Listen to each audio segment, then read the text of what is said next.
In the late 1960s, as protests against the Vietnam War erupted across American cities and college campuses, the Central Intelligence Agency launched one of its most controversial domestic operations.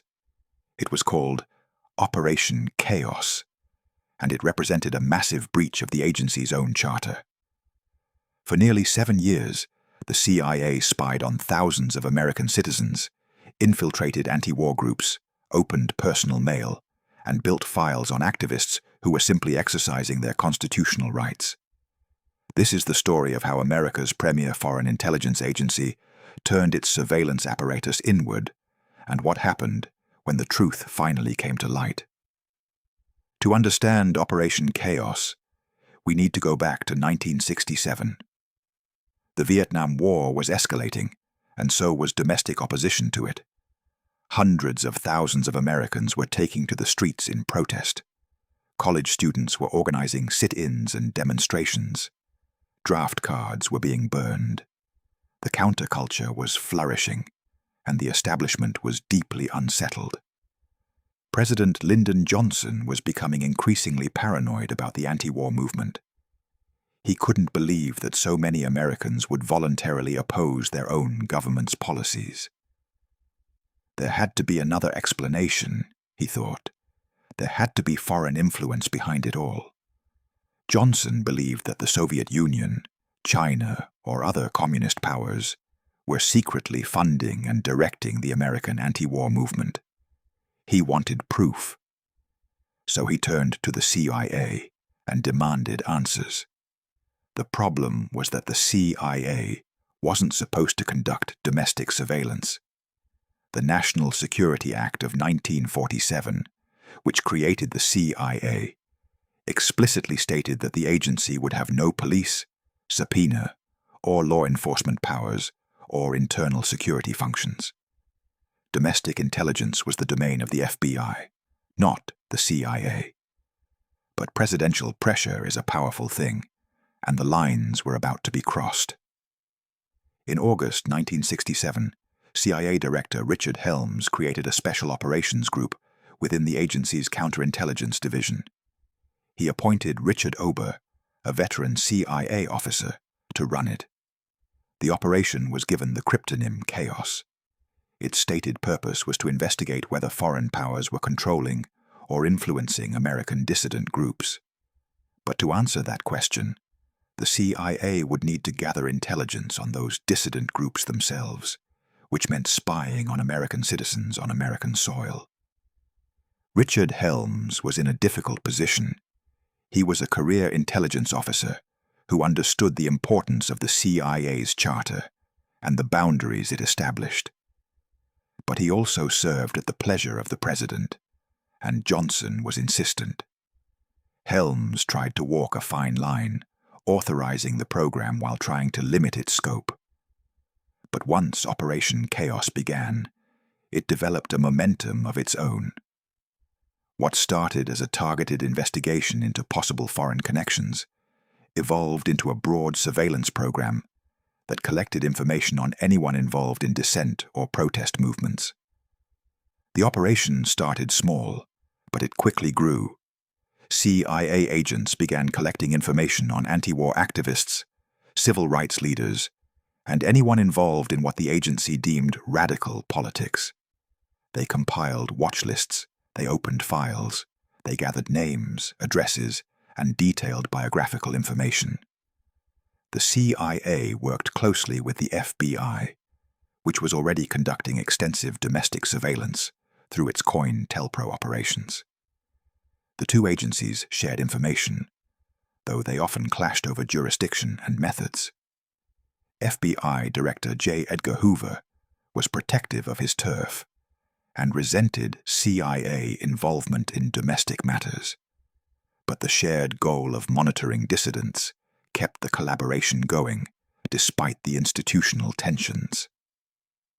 One of the most invasive aspects of Operation Chaos was a mail-opening program that had actually begun years earlier.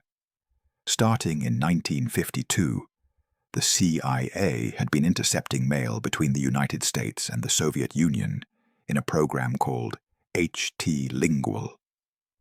Letters were steamed open, photographed, and resealed before being sent on their way. The process was remarkably sophisticated.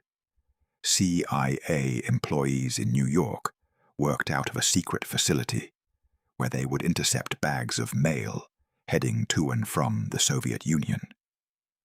They used special equipment to open letters without leaving traces, photograph the contents with high-speed cameras, and reseal them so carefully that recipients would never know their privacy had been violated.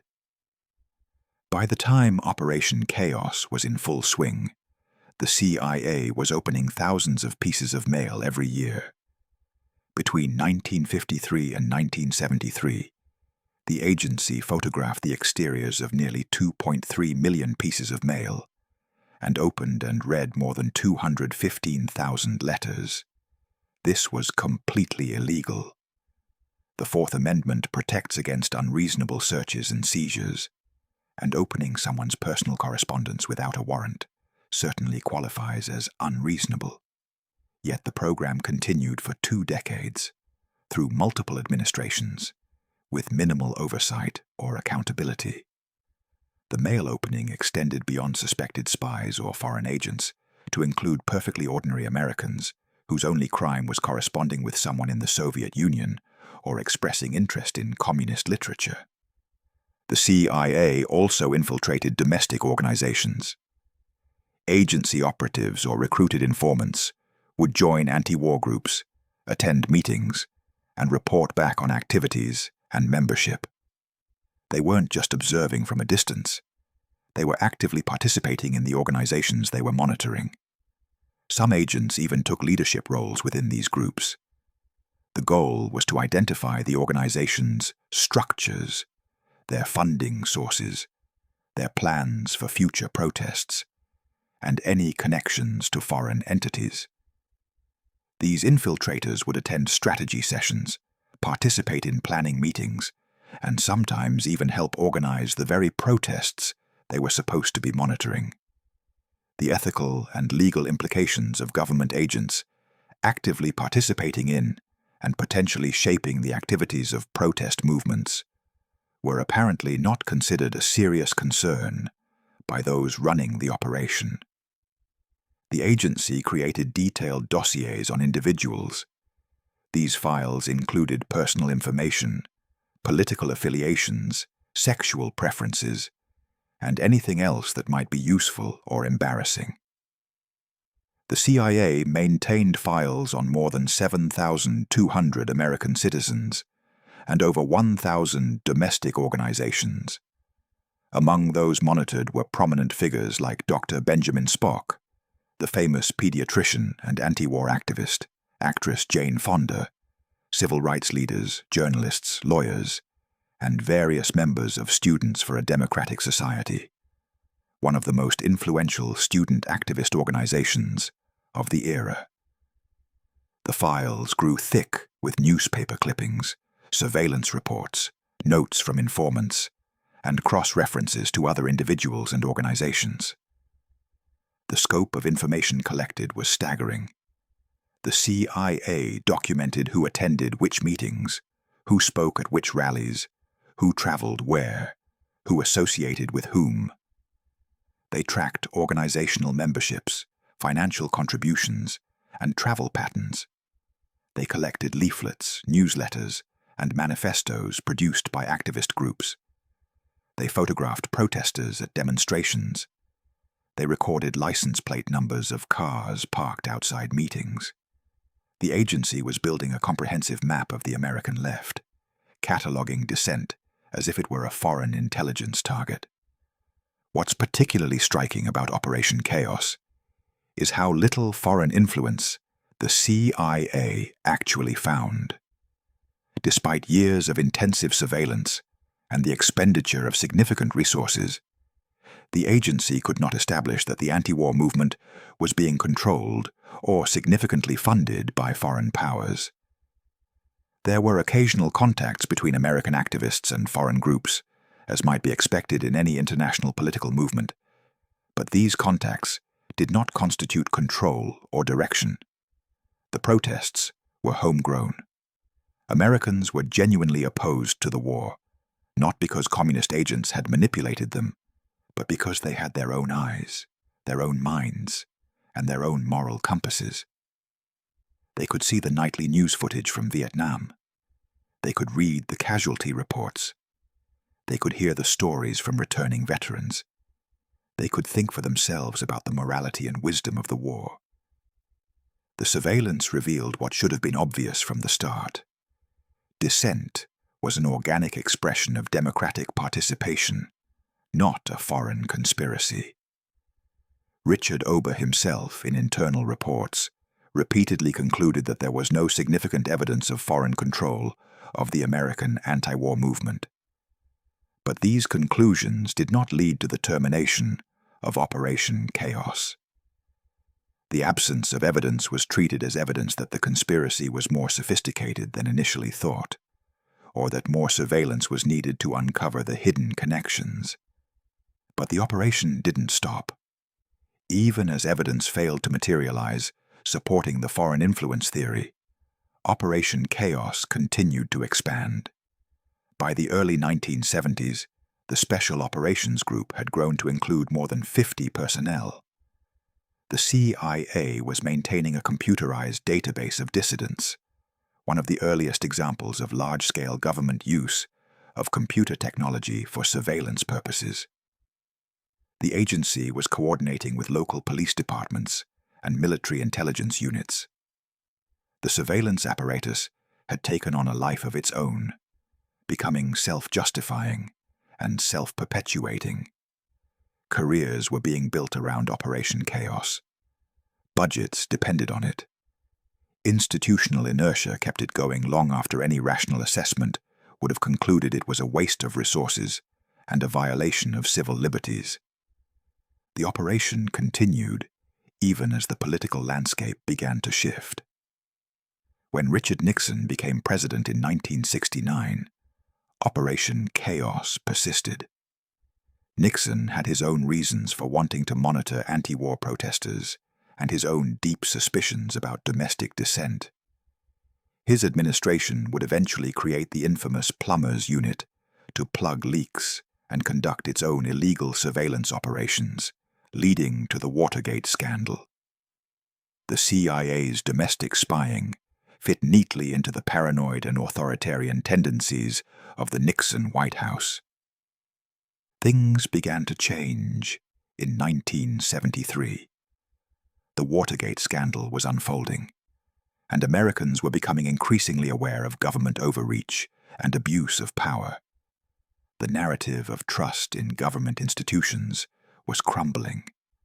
People were asking uncomfortable questions about what their government had been doing in their name. In December 1974, investigative journalist Seymour Hersh published a bombshell article in the New York Times. The article revealed that the CIA had conducted a massive domestic intelligence operation targeting anti-war activists and other dissidents. Hersh's reporting was based on interviews with current and former intelligence officials who were troubled by what they had witnessed. The revelation sent shockwaves through Washington and the nation. The CIA, the organization that was supposed to protect Americans from foreign threats, had been spying on its own citizens. The public outcry was immediate and intense. Congress launched investigations. In January 1975, President Gerald Ford established the Commission on CIA Activities within the United States, chaired by Vice President Nelson Rockefeller. It became known as the Rockefeller Commission. The commission was tasked with investigating whether the CIA had exceeded its statutory authority.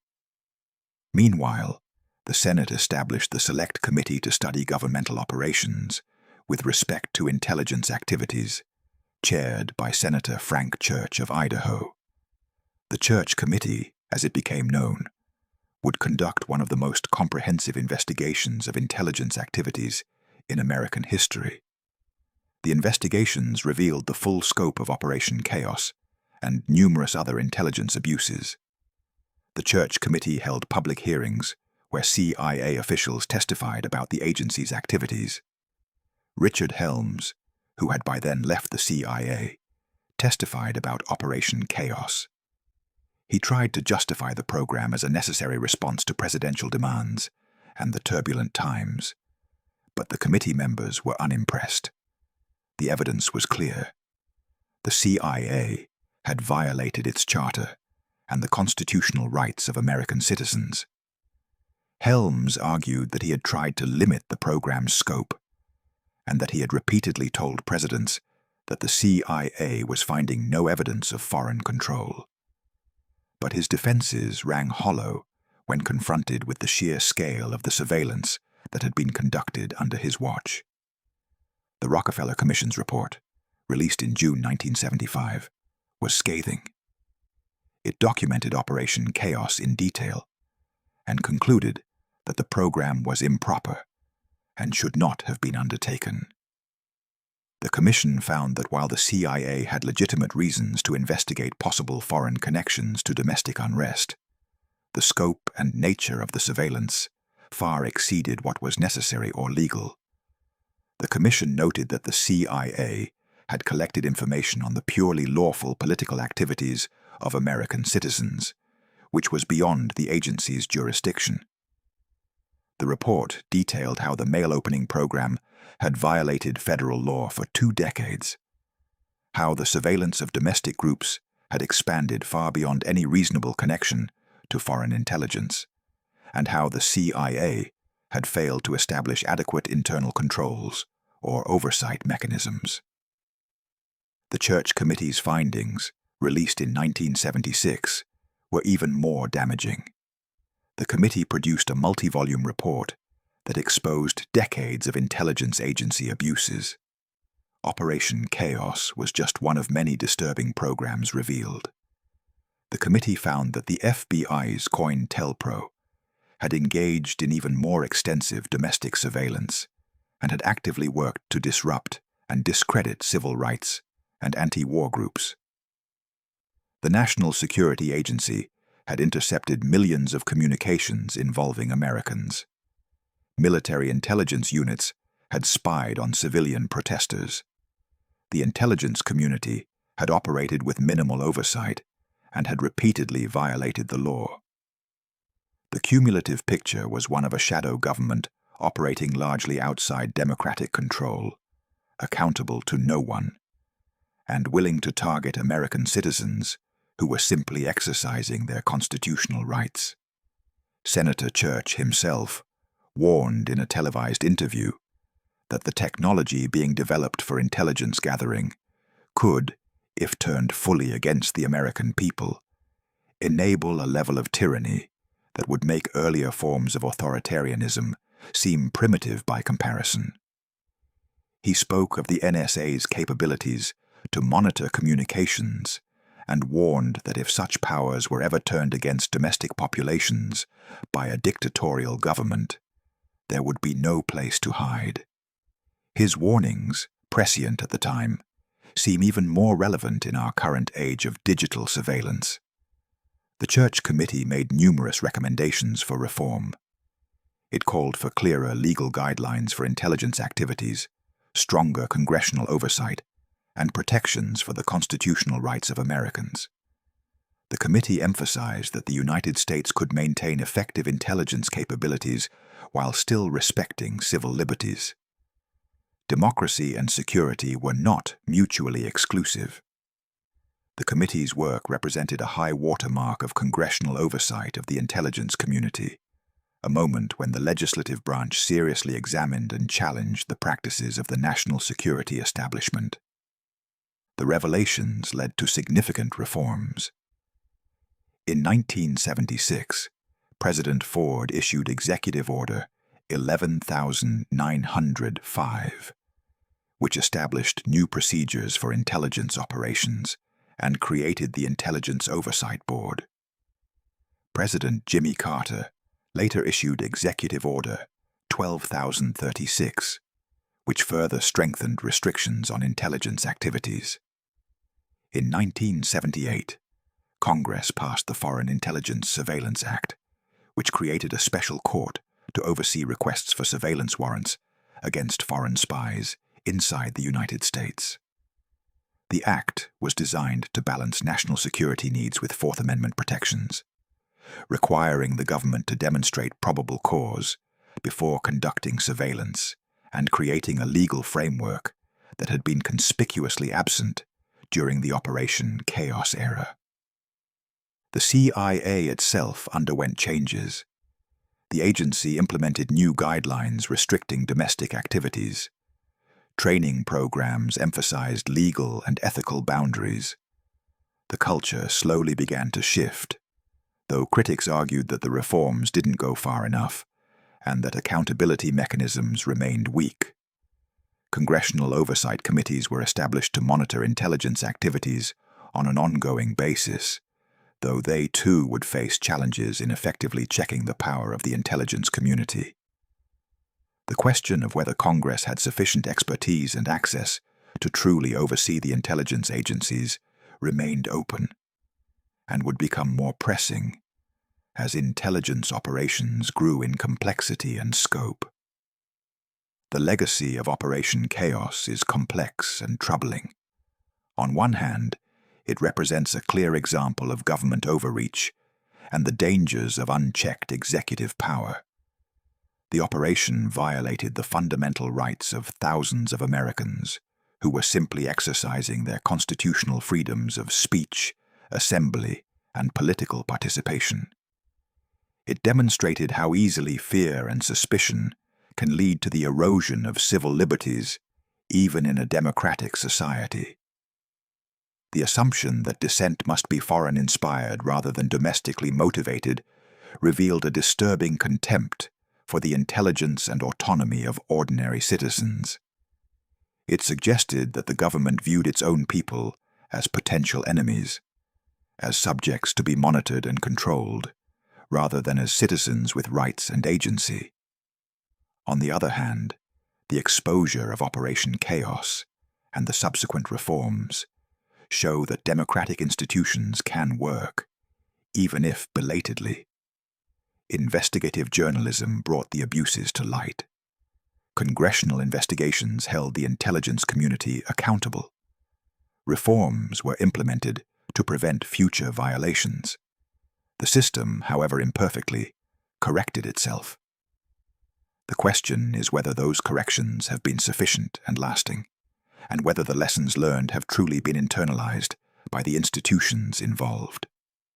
In the decades since Operation Chaos ended, concerns about government surveillance have not disappeared.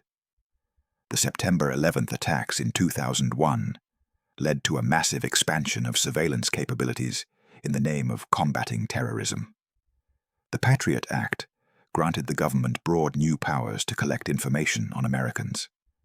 The National Security Agency developed vast electronic surveillance programs that swept up millions of phone records and internet communications. In 2013, Edward Snowden revealed the extent of NSA surveillance, sparking a new debate about the balance between security and privacy in the digital age.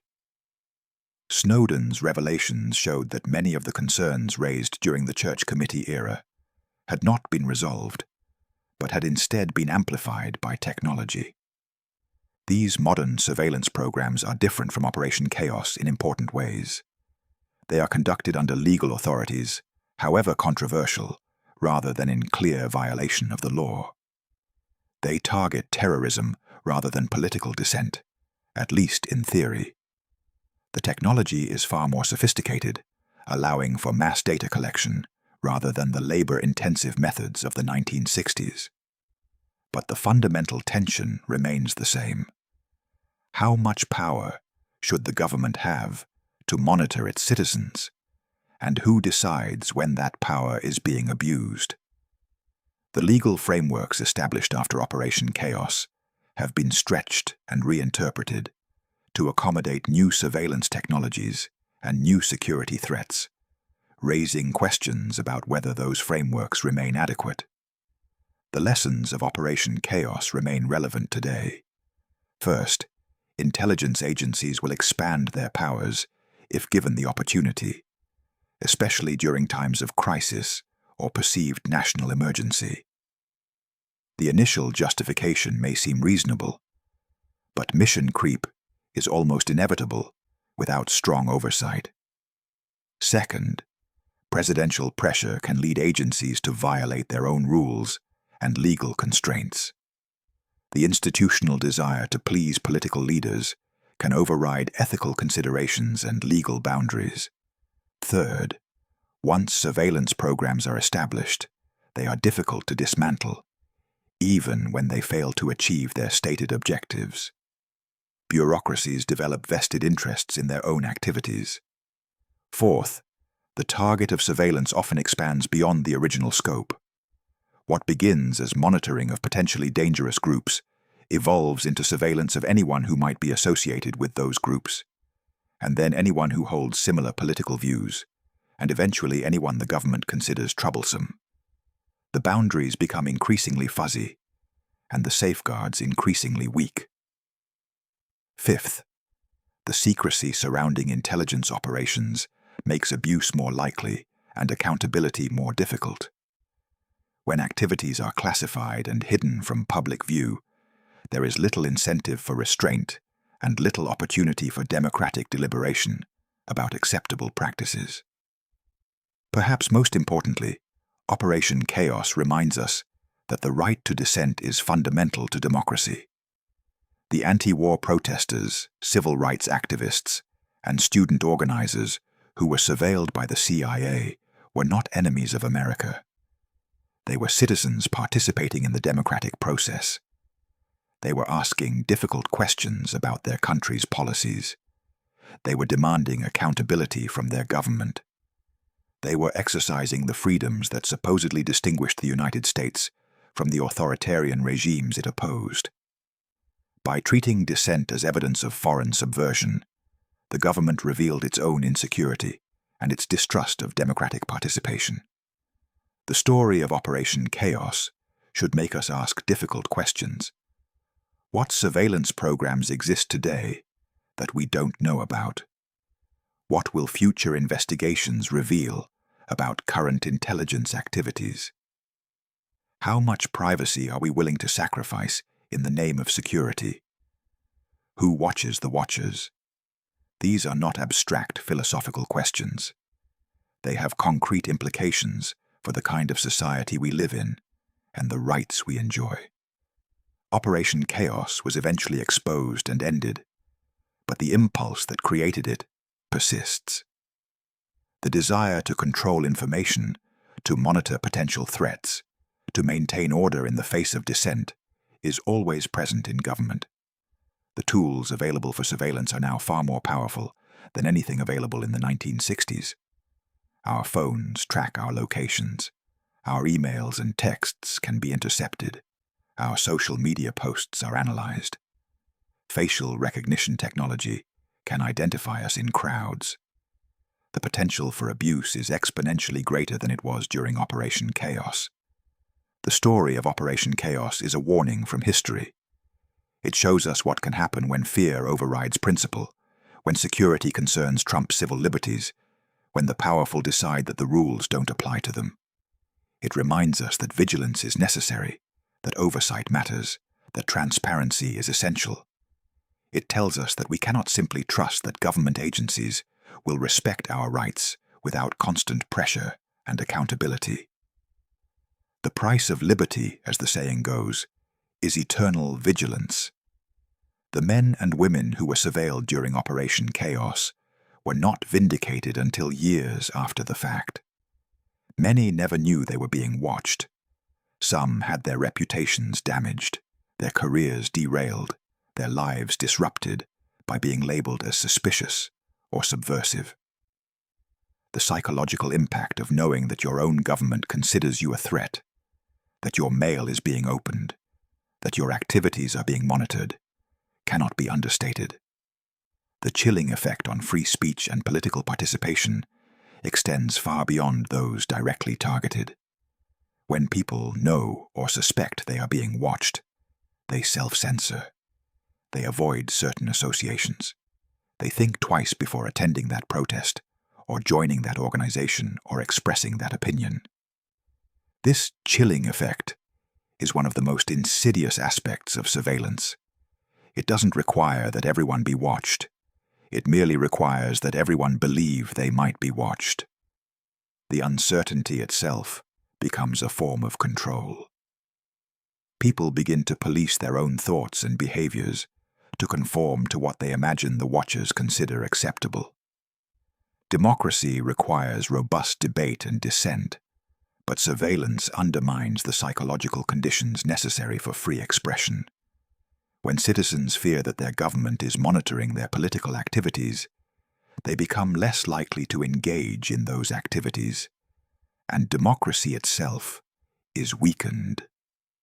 This is precisely why the Fourth Amendment protects against unreasonable searches and seizures, why the First Amendment protects freedom of speech and assembly, why we have due process and the presumption of innocence.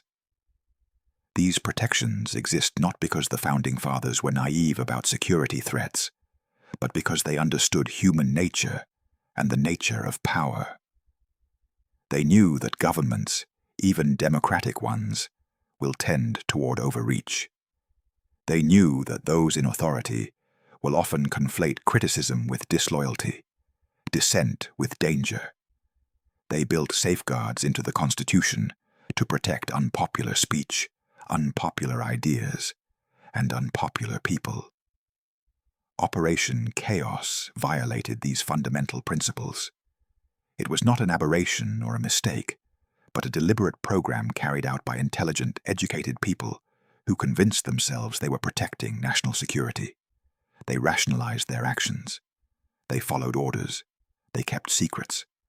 They did what they thought necessary at the time. But they were wrong, and the damage they caused extended beyond the individuals they surveilled to the very fabric of American democracy. As we reflect on Operation Chaos more than half a century after it began, we should remember that history does not simply happen in the past. The choices made by those CIA officials, by President Johnson, by everyone who participated in or enabled the program, continue to resonate today. They set precedents. They established patterns. They normalized certain kinds of government behavior. And while reforms were implemented and lessons were supposedly learned, the fundamental challenge remains. How do we maintain a free society while also protecting national security? Operation Chaos reminds us that when we get that balance wrong, when we err too far on the side of security at the expense of liberty, we risk losing the very things we claim to be protecting. The thousands of Americans who were spied on during Operation Chaos were doing nothing wrong. They were participating in democracy. They deserve to be remembered not as names in a file, not as subjects of surveillance, but as citizens who cared enough about their country to demand better from it. Their story is our story, and their struggle for justice and accountability is one we must continue. The program may have ended decades ago, but its lessons remain vital. Every generation must learn anew that freedom is fragile, that rights must be defended, and that the greatest threat to liberty often comes not from external enemies, but from those who claim to be protecting us from them.